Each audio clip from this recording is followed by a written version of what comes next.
Hi, everyone. Sorry I'm a little late. Deborah Hamilton, Hamilton Law Mediation, the Why Do Pets Matter podcast, and of course, the MAAP community.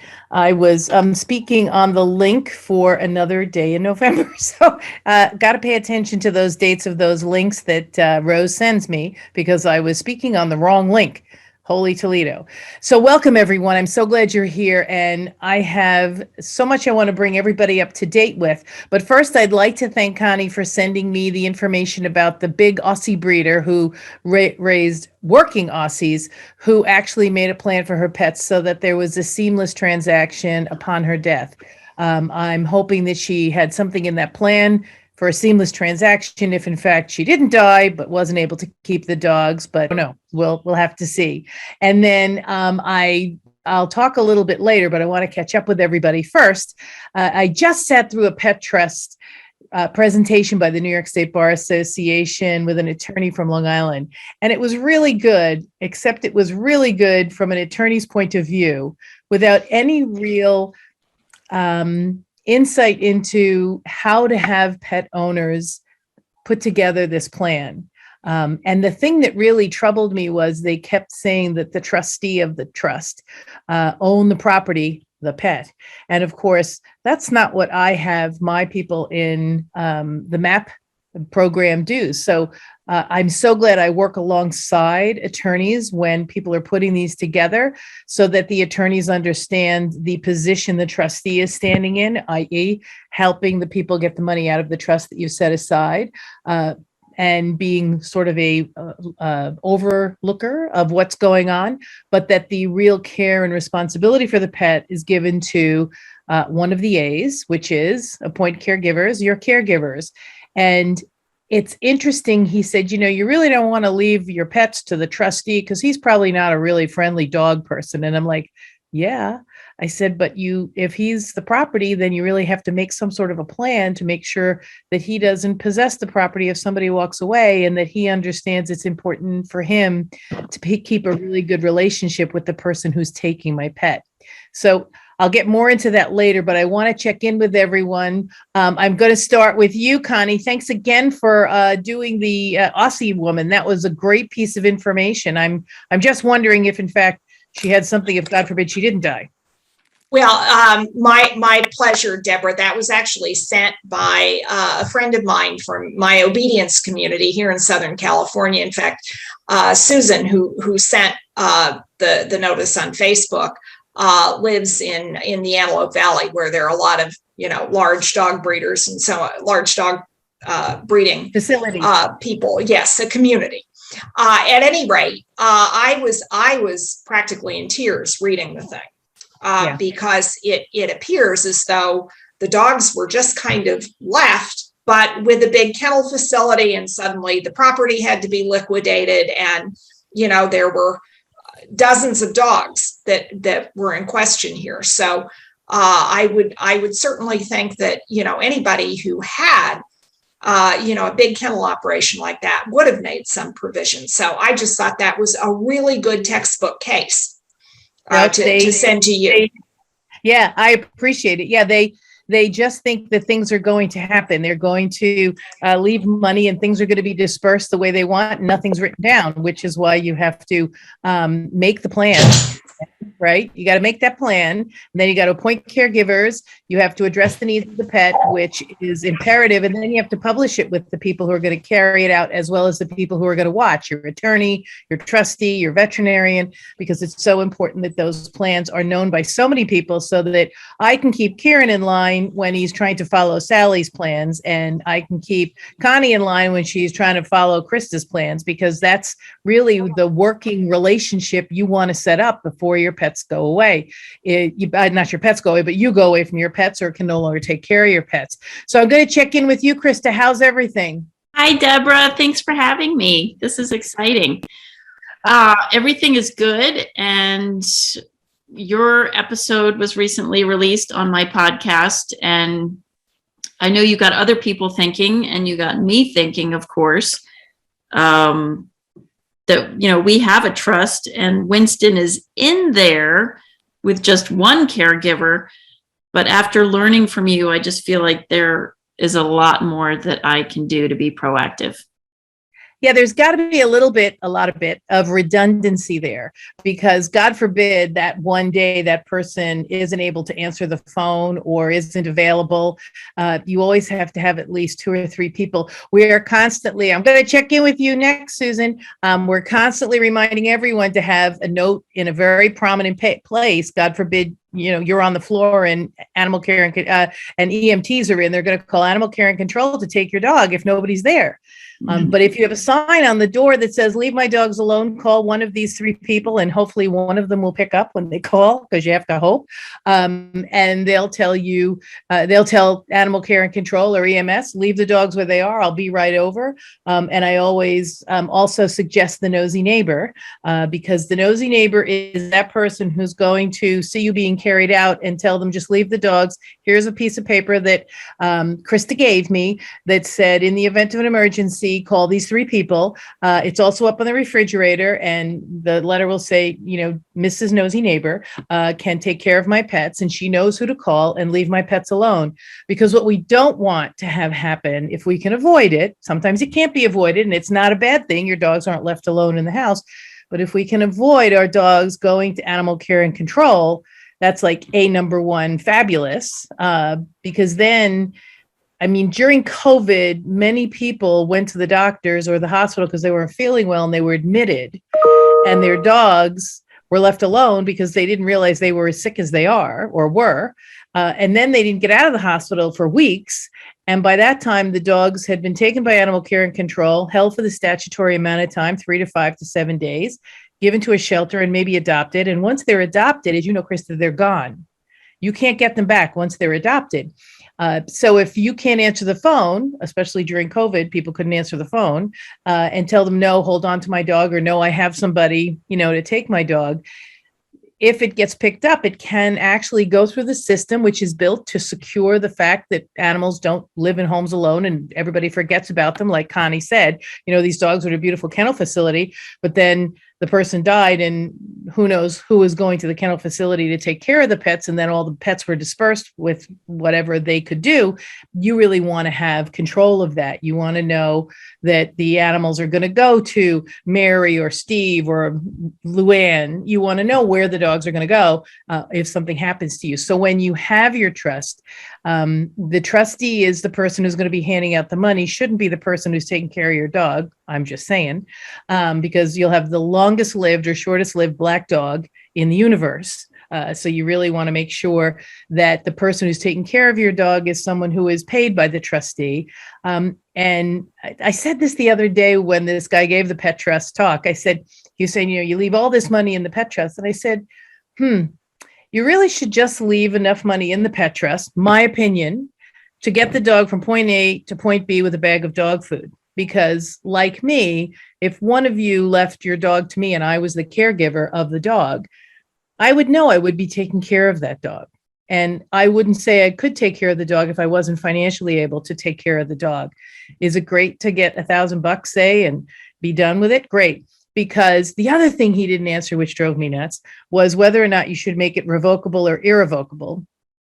And if we're over 65, you have a 5-year look back in most states, you should make your trust irrevocable.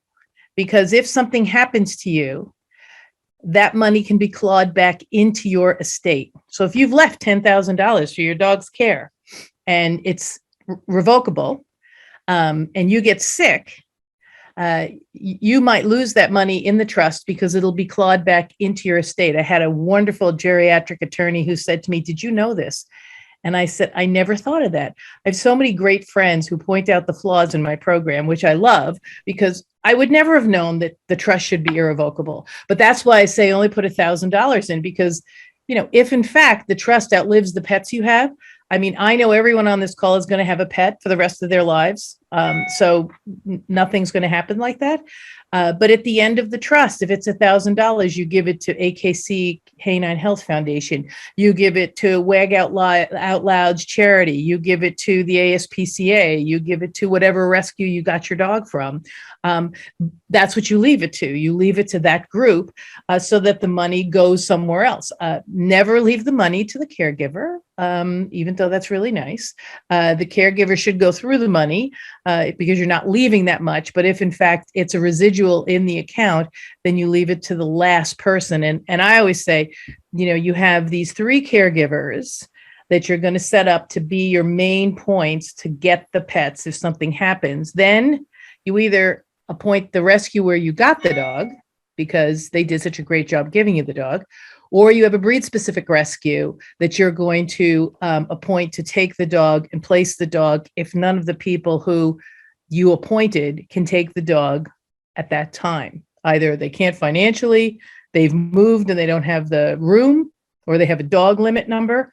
I always tell people that, and I know all of you have heard this a few times, you need to check with your caregivers every year because people move and do not remember that they said they would take Sally's dogs. Here I am. Did not remember that she would take Sally's dogs. And so I'm in a house that doesn't allow pets right now. So my dogs are with Sally because I can't have my dogs. Now, if something happened to Sally, I would, of course, Sally's really sad about that. But I would, of course, if something happened to Sally and Gordon, she'd just have to have somebody come in for 24 hours and I would get up there lickety split and take care of the dogs because A, they're my breeding, or B, they're mine. So I would get up there. But, if that's not an opportunity for you, you really need to make sure that you leave a rescue that you love or that you trust as the remainderment. So this is the last people. If, nobody can take my dogs, they go to this rescue. And if there's money left in the trust, goes to this rescue or this breed specific rescue. So let me check in with you, Susan. How are things going with Maggie? Unmute. I can't hear you. Maggie's must have been a bad girl. Yeah, Maggie's been doing well. She's been a little bit more subdued recently, and I've noticed she's had more trouble jumping, so she's good. Yeah. Good. She has trouble jumping because she's not feeling well, or she has trouble jumping because she's learning how not to jump? I think it's because she's, her girth, and she just doesn't have the oomph that she used to have. I don't know. I guess she's a youngin'. She's a young girl. Yeah, she just turned 2 in August. So I'd be going to the vet and seeing if you need to put her on Weight Watchers or Slim Fast or something. Yeah, she definitely needs Weight Watchers. She's got at least 3 to 5 pounds that could come off. You should send her to Sally for a little while. She's a great dietitian. Roxy came to her about 72 pounds and she's down to 68, which is where she should be. So, yeah. Oh, 64. Poor Roxy. She's starving. She's probably out on the road with a cup looking for food. Yeah. This is like a third of her weight that she's overweight. So it's a high percentage. That's why God made frozen string beans, Susan. I know you told me that before, and I'm sorry. I haven't gotten to that yet. That's why God made them. He made them for a quarter of a cup of chow and, like a cup of frozen string beans thawed out, maybe heated in the microwave a little bit. And she's going to hate them the first 2 days. Don't worry. She has enough fat. She'll live. She will not die. And, but I would take her to the vet to see maybe it's thyroid or something as well. It likely isn't. But just to make sure, I'd take her to the vet and see. Yeah. I mean, she has an incredible appetite and then I'm sure it's just like me. If you food away, it would be great. Yeah. Do you have any suggestions, Krista? Because I know you talk about this all the time on your radio show, on your podcast. Oh, wow. That's opening up a can of worms. I personally am not an advocate for kibble for any dry processed food. Right. Because dogs don't have the nutritional requirement for carbohydrates, yet most of those foods are 40% or more carbohydrates. So if you switch your dog to a raw and or home cooked diet, if they gained weight from being on a dry processed food, they are going to lose weight because you don't have to feed as much because it's denser, it's, laden with nutrients. Yeah. So that's probably all I should say. I don't want to shame anybody. I just, you asked my opinion. Oh, no, I appreciate it because we hardly ever talk about raw diets. And I went through a raw diet phase, and actually it was a pretty interesting set of circumstances that got me off of it. But it is a good diet for some. I really think that some dogs really thrive on it. Most dogs probably would if their owners could figure it out. But in the event, if in the event they can't, then there's also the, raw-esque chows that are out now that could be sort of a halfway point. Probably not as good as raw, but there's raw chows out there. Freeze-dried. There's freeze-dried. There's the, the stuff fresh, whatever, fresh pet that's that is not, I wouldn't consider that a food, but there's so many companies now that deliver right to your door that are cooked. What do you think of Farmer's Dog? I love Farmer's Dog. That's what we've been giving her, Farmer's Dog. Well, then probably you might be giving her a little too much. Yeah. Because every dog she's a Catan. She's a Catan. She should probably weigh what, 20 pounds? She should be about 10 pounds. Oh my God. And she's 15. So, and that was Sally getting all her fur shaved off. She was a very solid 15 pounds. Oh, God. Yeah. So we have to take a little bit out of the farmer's dog and make sure that we feed her a little bit less, maybe. Even if they say to feed her, say half a cup, feed her a third of a cup, so that you're just cutting it down a little, but enough that she can actually, or I always say, if you're going to want to give them some sort of treats, like farmer's dog, I know has treats as well, then give them a quarter of a cup. So you don't feel bad about not being able to give her treats during the day. Yeah, I mean, the treats are important for training. So right. So you could actually feed her whole entire food in treats.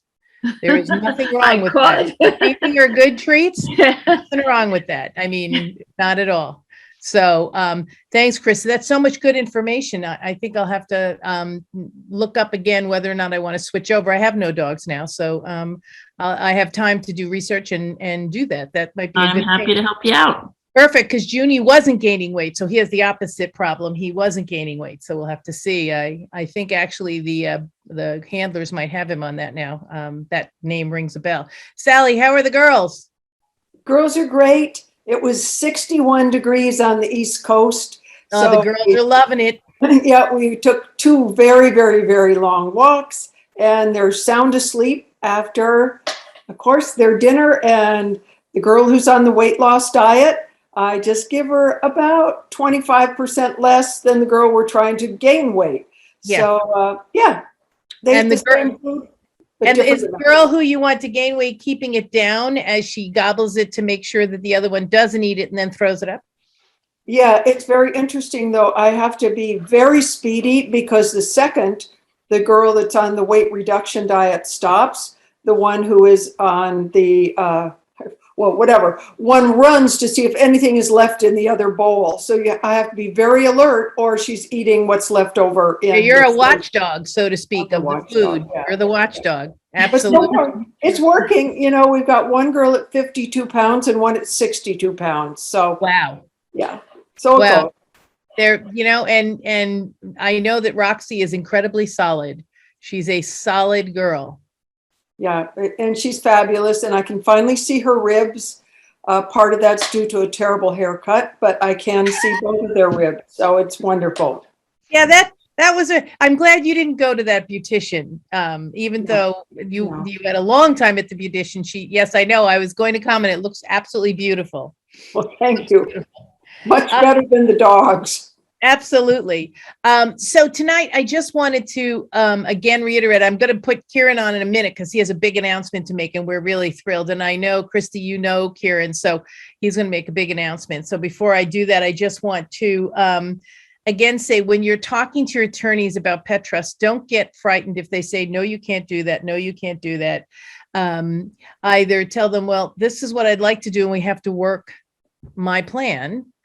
Or have them call me, because it seems like when I speak to attorneys, they understand the same language you're using to them that I'm using, but they tend to take it better from me. I actually have a woman who wants me to write a generic plan for her because she doesn't know who her caregivers are or which dog she's going to have in her care. And I said, well, that's really craziness personified. And she doesn't have anything really put together. So I said to her, I'd love to help you. And I'm working with her attorney too. And I think her attorney empathizes with me because she wants the MAAP plan. She wants it incorporated into a pet trust, which is a wonderful product, and it's great.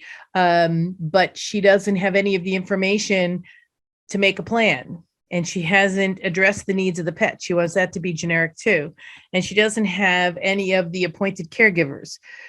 So without those pieces, you have nothing really to publish. You have this document to publish that doesn't say anything. So if you want to make this plan, you have to really sit down and make the plan and decide what's going to happen to your pets. Address the needs of your pets. If one of your pets gets sick, do you want extraordinary things to be done? Or do you want them to live out their life as much as they can until the sickness, say cancer, overtakes them, and then you want them to be put to sleep? You don't maybe want their leg cut off if they have bone cancer. These are the kind of things you want to address so that your pets are treated the way you want them to be treated. It's really, really important. And then, of course, you have to publish it with your attorney. Your trustee, of course, will have a piece. Your veterinarian will have a piece, and all the caregivers you've appointed, as well as the Remainderman Rescue, will have a copy, because you want everybody to know what your plan is. Keeping it in a drawer doesn't help. It really makes it so difficult for people to help you help your pets the way you want to. So, Kieran, I'm checking in with Tenerife. How are you? And I saw that you're this what is it? Spring ahead and fall back really screws you up. It's craziness personified. Oh, yes. The time I got caught last week. How are you, Debbie? I'm great. I'm wonderful. I'm back from New York, spending 4 days in Brooklyn. And I'll share with you guys one more thing before I let Kieran rip with his great new news. I walked 17,000 steps every day that I was there because my son lives right next to Prospect Park. And you might not know what that is, but it's a very nice park that was based on Central Park. It's about 2/3 the size of Central Park, and it's in Brooklyn, and it's four blocks away from my son. So each morning we would get up, we'd go have breakfast, and we'd walk the park and just talk. And I can tell you that we would walk into the park at 10:30 and we would walk out of the park at 3:00.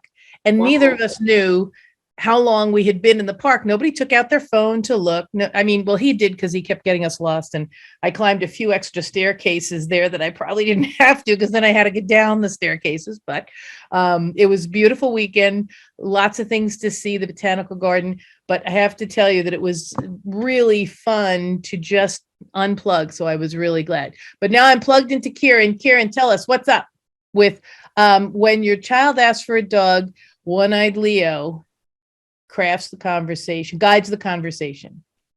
Did I get it? Hey, Debbie. Good to see you again, Connie, Susan.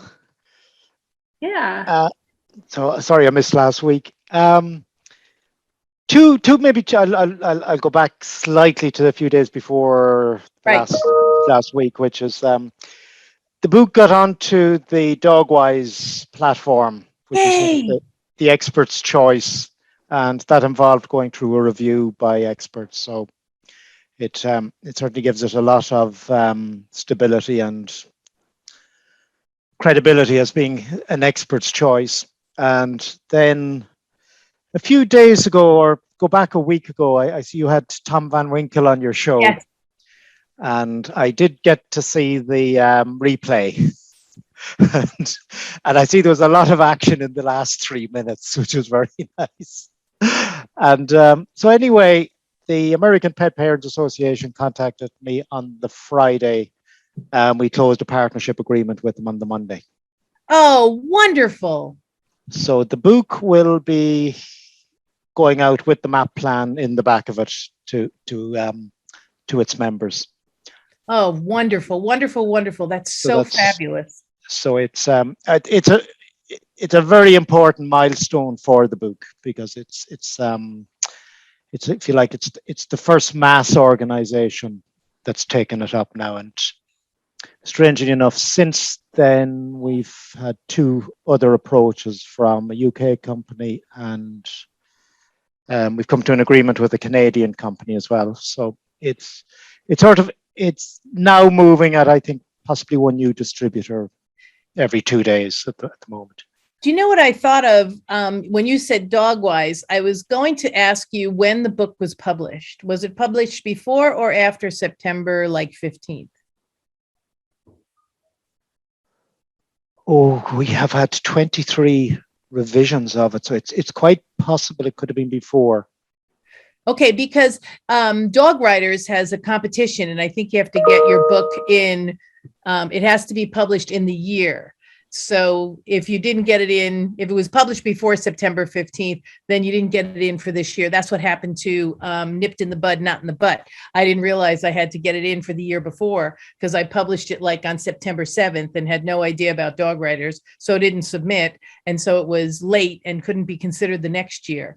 But take a look at it. It's Dog Writers, and they give a lot of awards, and it's really prestigious to get the award because you then stamp it on the front of the book, you know, that you've received a Dog Writers Award. You know about that, right, Connie? I don't know. Yes, I do. In fact, Kieran, if you want to Google it, the full name of the group is Dog Writers Association of America. And in fact, a number of my friends in the dog fancy here in the United States have won awards. Doris Stancher, whom I referred you to in New Jersey, and also Elaine Waldorf Gewurz, who is a regular writer for the AKC Gazette, and she's a Dalmatian breeder judge. So, and she lives here in Southern California and is a good friend of mine. So both of them have been DWAA award winners. Wow. Okay, I'll jump on that. Absolutely. And, you know, you could write an article that's published in some magazine, dog magazine or something, and then you can submit that for awards because they have awards for magazine articles as well as books, as well as all sorts of things. Just go look. It costs, I think, $20 for each application. It might have gone up, but you as you apply, you pay $20, and then. But it would be great because they have a big, well, maybe not due to COVID this year or last year, but maybe next year, they have a big dinner right before Westminster. I was just going to mention that, Deborah. Yes, absolutely. It's always Westminster week. So that's an incentive, Kieran. Right. It's Friday or Saturday before Westminster that they have this big lunch where they hand out the awards. I think they did it virtually. And of course, Westminster was in June this year. And we don't know what it'll be next year. It's a crazy thing. So yes, we do. January 22nd through the 26th, New York City. Perfect. That's going to screw up so many specialties that are clustered around February. And I'm helping a client right now with AKC show dates. So I know that AKC doesn't care that's going to screw up other people's show dates, but it's okay. The people in January will be thrilled. They'll get a bigger attendance at their shows than they would have because people come in from all over the country. So what else, Kieran? What else? So we have that you're now affiliated with Dogwise, and what else occurred? Oh, there's a lot happening. So we leave those 2 points for today, and perfect. As things crystallize, I'll be able to give you the updates because things generally move week by week, and it's always inch by inch. But it is happening. I will just say to anybody's dog who has put on weight suddenly, I can sympathize with them when you get something landed on you very quickly. Oh my God, you broke your wrist. Oh no. Oh, it goes with the territory. How does it go with the territory? Tripping is part of the territory? Football. Football. Okay. Yes. Well, speedy recovery. You won't be writing. Well, wait a minute. That's not your right hand, right? Oh, it is your right hand. Are you right-handed? Oh no, it's nearly back to normal. It's perfect. Perfect. So it's been hidden from us for weeks. So let me ask, does anybody have any questions? Krista, do you have any questions that I didn't answer? Because it really is important to speak to your attorney about how to do the pet trust legally in your state. I always say, have them call me because I can help them work through their rules and regulations. But always have at least two I like 3. And then, of course, the 4th one would be the rescue, where the dog would go if something were to happen to all 3 of those other people who you've appointed. And who was I talking to the other day? I was on some call, had nothing to do with this, but they were asking me about the MAAP plan. And I said, what I want you guys to do right now is to put a card on your refrigerator that says, in the case of an emergency. So Krista, for you, and Susan, for you too, because I'm still waiting to see that card on your refrigerator. In case of emergency, please call this number, or this number. Do not take my dogs to animal care and control. These people will come and care for my dogs, because you really want to make it impossible for them to miss it. You want them to be able to see it so that your dogs stay in place. They can't really leave dogs unattended in a house. So if, say, your husband or your kids aren't home and something happens to you and animal care and control comes, they'll be taken away. So just make sure you have something really clear and present to keep that danger from happening. Haha, made a very funny note. So any other good news? Any good news with Casey, Connie, or he was off last weekend? He was off last weekend, and we don't show again until second weekend of December down in Orange County, but hopefully with some very good judges, whom I have shown Mom and Grammy to before. So I'm very excited about the opportunity to do that. Just one word on overweight dogs. Susan, you may want to talk with your vet, because my Patsy, who is lying here at my feet, developed hypothyroidism after she was spayed, after she had her last litter. And she had only gained maybe she had gained a lot of weight with the puppies, but when the puppies were all weaned and long gone to their new homes, she was maybe 2-3 pounds over what she should have been, and that was not a big deal. But when I spayed her, suddenly she went hypothyroid, again, the hormonal imbalance. And so she's supposed to be about 32 pounds. She gained 10 pounds over her normal fighting weight. So about 25% of her, right, what she should have been. Yeah. Right. So my vet and I were immediately sprang into action. And what she had me do was to actually do a calorie count on her food. And so I put her on Fromm's. I know, Krista, you don't like kibble, but I put her on Fromm's reduced calorie kibble, and I cut back on her canned food, and it really, really helped. She's now got a waistline again. She runs every bit as fast as Casey does to go out and get the squirrels in the pine tree in the backyard. And she's not quite where she ought to be, but she's really getting there. And as far as treats, when you're training, my obedience community and everybody I know who trains religiously uses Zooks. They're very small. Yeah, very infinitesimal calories, and you just pop them in the mouth as a quick reward, and they're gone. Yeah, we've been throwing out, big cupfuls of something that was on Kathy's website, or one of the, and she said to just take a cup and go like that, and of course Maggie eats every single one of those. But. Yeah. That must be for big dogs, I think. For little dogs, I would say maybe, a quarter of a cup or a tablespoon and throw them. And then it would take her a little longer time to find them because there wouldn't be so many, and she'd be able to look them up.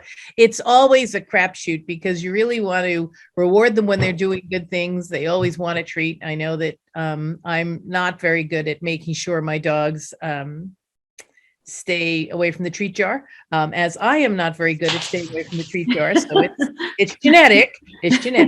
But we really do have to make sure that we keep them in a good weight, especially if they're young. I just want to check in, Susan. Is Maggie spayed or not? Oh yes, we spayed her after she turned 1.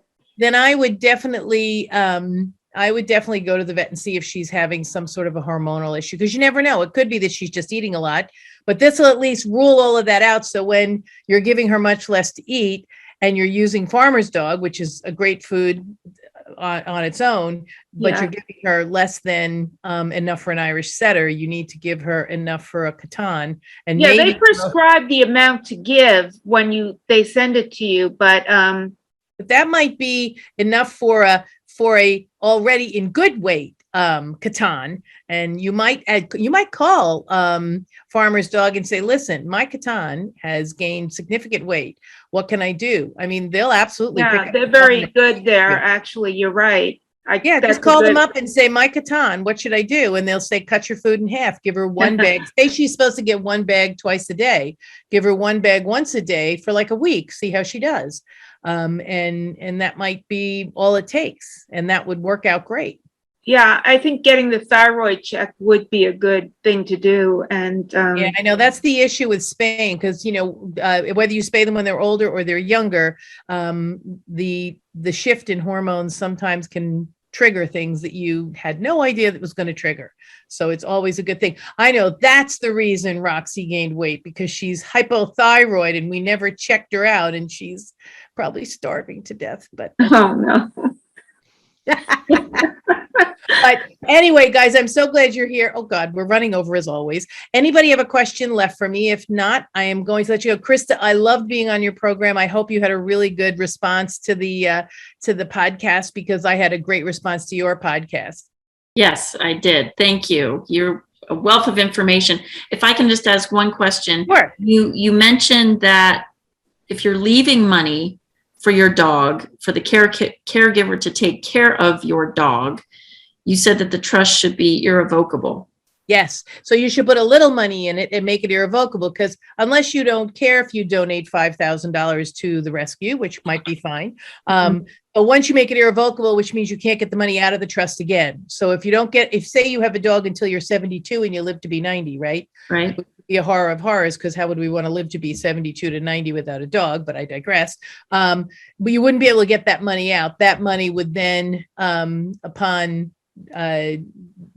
transmission of you to the greater outdoors, the trust would dissolve and the money would go to the rescue, because you don't have a dog to take care of it, and you don't have any more dogs. You could probably even release the trust to the remainderman, it's called, at the end, if you're not about to get another dog. But you really, I always say, leave the money in your will to the dog. And if the dog, you don't have a dog anymore, then leave the money to a rescue or a health committee or something that's near and dear to your heart.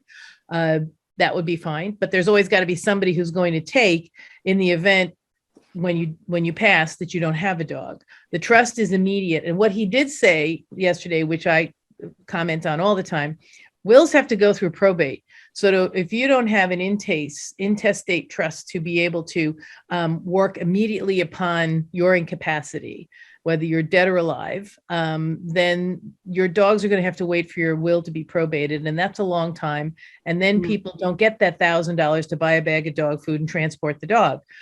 So that's why I always say, have a pet trust that's always available, ready to help the people take the money, transfer the dog, and move on, because they know that that's what they're supposed to do. And if you are incapacitated, say you have a stroke, say you have Alzheimer's, if you're going through terrible, say, chemotherapy and just can't take care of the dog, but would love the dog to stay with you, that's the kind of conversation you have with your caregivers as well. I have a woman who's having her knee replaced, and she called me because she said, I want to keep my horses at home. I don't want to farm them out. And I have a friend who's going to come in and, help me take care of the horses, or take care of the horses while I'm recovering. What should I do? I said, you should set up something that has them, be reimbursed for whatever time you want them to be reimbursed for. You should have them have the money to buy the hay and the food and have the farrier there. And if the horses need their teeth floated, have that put away. So with horses, I guess it would have to be about $5,000 that you'd have to leave in a pet trust to be available immediately. They eat a lot more. They need a lot more care with their feet, because, their shoes have to be done every 6 or 8 weeks, depending on the horse. So you really need to make sure you tally up what it is that needs to be done. We always talk about the D's. There's divorce. You have to make a plan before you're divorced. while you still like your spouse, you need to make a plan of where the pet's going to go. I have a good friend, Karis Nafty, who's an animal behaviorist and a mediator, and she says, dogs don't do well if they go back and forth between owners. That hasn't been my experience. The owners don't want to see each other, but the dog really doesn't hate your ex, which you wish they would, but they don't.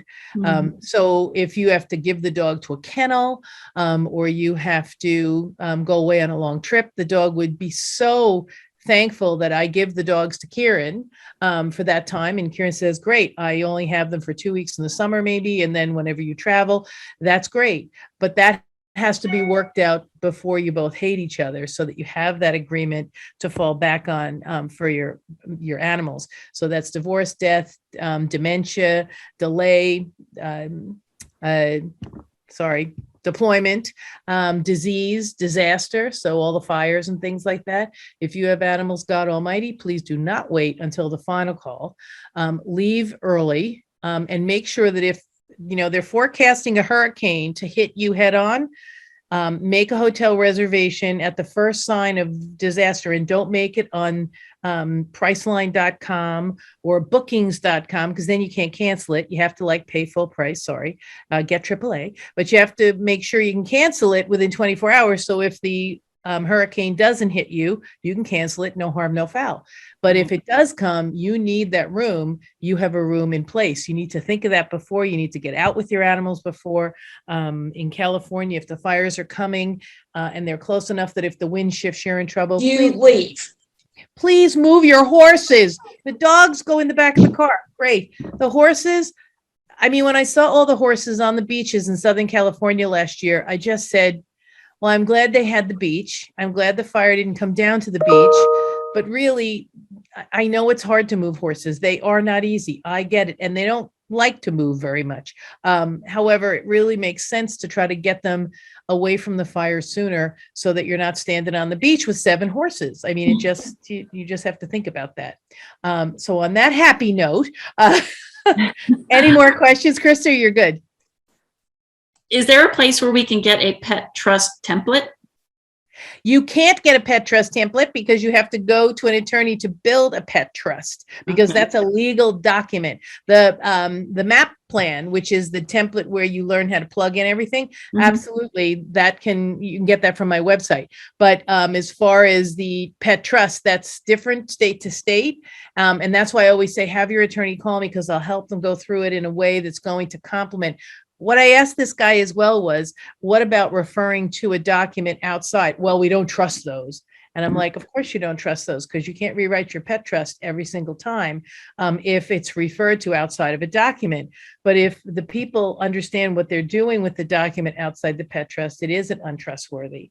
It's a trustworthy document. It's the document I'm creating to appoint Krista and Connie and Susan and Sally as my caregivers for my pets. And then if Sally calls and says, I can't do it anymore, well, then I can find somebody else. Or if my pets get older and have medication, I can update my MAAP plan so that I can say, well, now my year-old dog who didn't need any medication is 5. Now it needs thyroid medication, and it needs some antidepressant or whatever the medications are. You can update it, which is why I talk to the attorneys and say to them, referring to this document makes your client more responsible, because every year you can call them up and say, listen, have you updated your MAAP? Because I want to make sure you update your MAAP. And do you want to redo your trust or redo your will?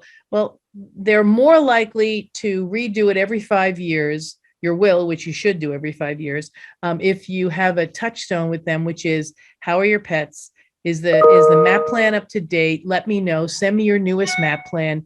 They don't get it as well as I wish they would. Because they're thinking like attorneys and not like pet owners. And I think like both, because I know the pet owner wants to make sure the pet's taken care of and also has it legally documented to carry forward. So that's why I'm here every Wednesday, everyone, at 6:30. So this is Deborah Hamilton Law and Mediation, the Why Do Pets Matter podcast, and of course, this wonderful MAAP community. I hope I see you all next week. And until then, kiss your dog for me.